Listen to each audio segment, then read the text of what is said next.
Hello everyone, स्वागत है दोस्तों आपका मेरे चैनल में। प्रशांत कुमार शुक्ला एडवोकेट। साथियों, आज के वीडियो में हम लोग AIB 18 के महत्वपूर्ण जजमेंट के बारे में बात करेंगे, जो कि subject professional ethics professional misconducted case law पे रिलेटेड है।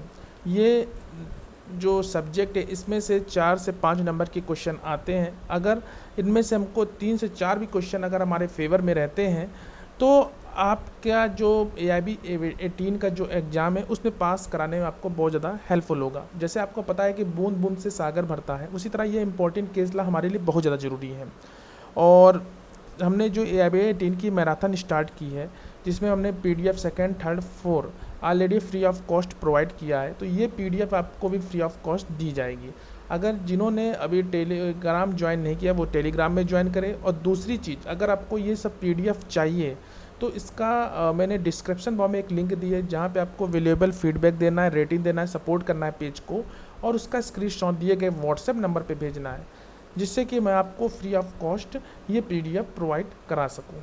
तो आशा करते हैं ये आपकी PDF आपके लिए बहुत ज़्यादा हेल्पफुल होगा। बाकी अगर आप नोट्स तैयार कर रहे हैं तो उससे अच्छा कुछ नहीं हो सकता, क्योंकि उसको अगर आप अपने हैंडमेड नोट तैयार करते हैं तो वो आपको तैयार करने में भी मदद रहेगी, और उसका बस आपको क्विक रिवीजन करना है। वैसे आपको पता है कि बेयर एक्ट्स में केस लॉ नहीं रहते, और आप केस लॉ को अलग से रिफ़र मतलब कि ले नहीं जा सकते, तो ये आपको पता ही है। तो आपको जितने भी हो सके केस लॉ आपको तैयार करना है, कुछ भी कमी ना हो कहीं से भी, तो आपको ये ध्यान में रखना है।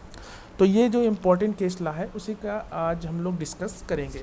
Professional ethics professional misconduct case law part 1, जिसमें केस 17 ये है कि जो VC रंगदुरैया बनाम D गोपालन A के मामले में ये कहा गया कि न्यायालय का यह विचार रहा है कि अधिवक्ता मुक्किल के संबंध में पूर्णतः व्यक्तिगत होता है, सर्वश्रेष्ठ व्यक्तिगत विश्वास निहित होता है।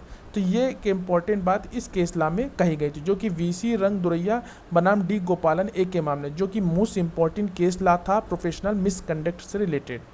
नेक्स्ट इम्पॉर्टेंट केस लॉ है AS Mohammad Rafi versus state of Tamil Nadu. ये केस लॉ तो आपने अगर अपने एग्जाम में भी पढ़ा होगा, जिसमें बहुत ही इंपॉर्टेंट बात ये कही गई थी कि कोई भी विशिष्ट अभियुक्त व्यक्ति का बचाव नहीं करेगा। इसको इसी नाम से भी जाना जाता है, जिसमें ये कहा गया था, उच्चतम न्यायालय ने यह निर्णय दिया कि बार एसोसिएशन का संकल्प है कि बार एसोसिएशन संकल्प के अधिवक्ता अगर किसी विशिष्ट अभियुक्त व्यक्ति का बचाव नहीं करेंगे, वैवाहिक अवचार के विरुद्ध तथा संविधान तथा संविधि के विरुद्ध होने के कारण वह शून्य है। तो ये एक इम्पॉर्टेंट बात AS Mohammad Rafi versus state of Tamil Nadu के मामले में कही गई थी। इसको आपको मोस्ट इम्पॉर्टेंट मार्क कर लेना है।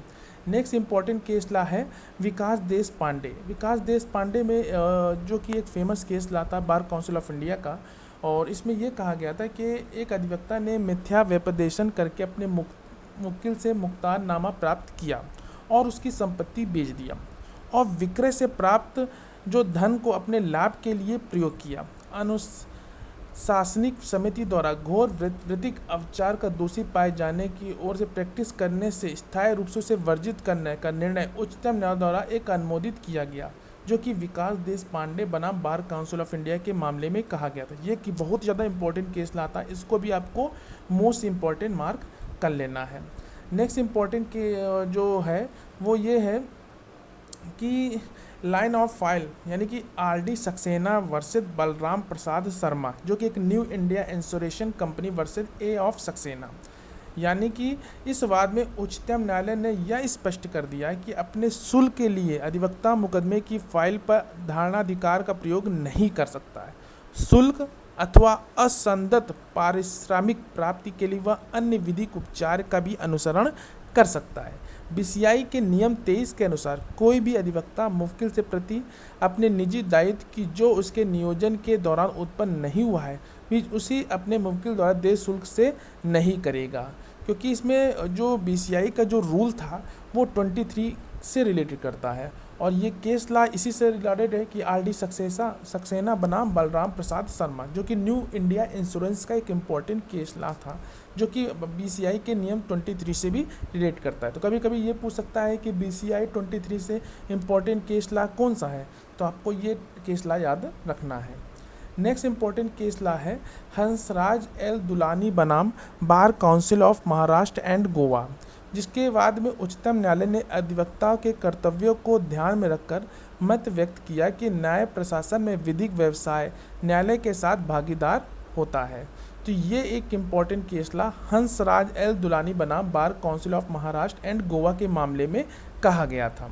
नेक्स्ट इम्पॉर्टेंट केस ला है JS यादव वर्सेस मुस्तफ़ा। ये एक इम्पॉर्टेंट केस ला में ये बात कही गई कि एक अधिवक्ता ने कोई रिसीवर से मुवक्किल के धन को लिया परंतु पूर्ण धन मुवक्किल को नहीं दिया। अधिवक्ता को व्यावसायिक अवतार का दोषी ठहराया गया और बार काउंसिल ऑफ इंडिया के नियम 25 के अनुसार अधिवक्ता को चाहिए कि वह अपने मुवक्किल का धन का लेखा जोखा रखे। तो कि इसमें बार काउंसिल ऑफ इंडिया का जो रूल 25 के अनुसार यह case JS Yadav versus Mustafa को रिलेट करता है। तो ये एक इम्पॉर्टेंट केस ला था जिसमें ये बात कही गई थी। इसको भी आपको मोस्ट इम्पॉर्टेंट मार्क कर लेना है। नेक्स्ट इम्पॉर्टेंट केस ला है रामेश्वर प्रसाद गोयल, एक एडवोकेट, जो कि उन्होंने ये बात रखी कि सर्वोच्च न्यायालय ने यह निर्णय दिया गया कि अधिवक्ताओं का न्यायालय का अधिकारी होने के कारण संबद्ध न्यायालय को स्वस्थ कार्य प्रणाली करना का कर्तव्य है। तो ये एक फेमस बात रखी गई श्री रामेश्वर प्रसाद गोयल एडवोकेट साहब ने। नेक्स्ट इम्पॉर्टेंट केस ला है नारायण पांडे वर्सेस पन्ना लाल पांडे, जिसमें सर्वोच्च न्यायालय ने निर्णय दिया है बिना किसी प्राधिकार के वकालतनामा दाखिल करना तथा बिना किसी प्राधिकार के मिथ्या समझौता दाखिल करना घोर एवं गंभीर दुराचारण है। क्योंकि इसमें वकालतनामा से रिलेटेड इम्पोर्टेंट जजमेंट आया था जो कि नारायण पांडे वर्सेस पन्ना लाल पांडे के मामले में कहा गया। तो ये एक इम्पॉर्टेंट केस ला जो कि प्रोफेशनल एथिक्स, प्रोफेशनल मिसकंडक्ट से रिलेट करता है। तो ये भी एक इम्पॉर्टेंट है, इसको भी आपको मोस्ट इम्पॉर्टेंट मार्क कर लेना है। तो आशा करते हैं ये जो जजमेंट की सीरीज जो कि प्रोफेशनल एथिक्स मिसकंडक्ट के मैंने इंपॉर्टेंट केस ला डिस्कस किए हैं, आपको इनको एक प्रॉपर नोट्स बना लेना है। अगर आपको इसकी PDF चाहिए free of cost, description box में मैंने एक लिंक दी है, उसमें जाके आपको वैल्यूएबल फीडबैक देना है, रेटिंग देना है, सपोर्ट करना है पेज को। उसका स्क्रीनशॉट दिए गए व्हाट्सएप नंबर में भी आप हमको भेज सकते हैं। तो आशा करते हैं AIB 18 की जो मैराथन हम लोगों ने स्टार्ट की है उनको हम लोग अचीव करेंगे और AIB 18 को अपने फर्स्ट अटैम्प्ट के टारगेट में अचीव करेंगे। तो मिलते हैं एक नेक्स्ट वीडियो में एक नेक्स्ट जजमेंट की सीरीज के साथ। तब तक के लिए धन्यवाद।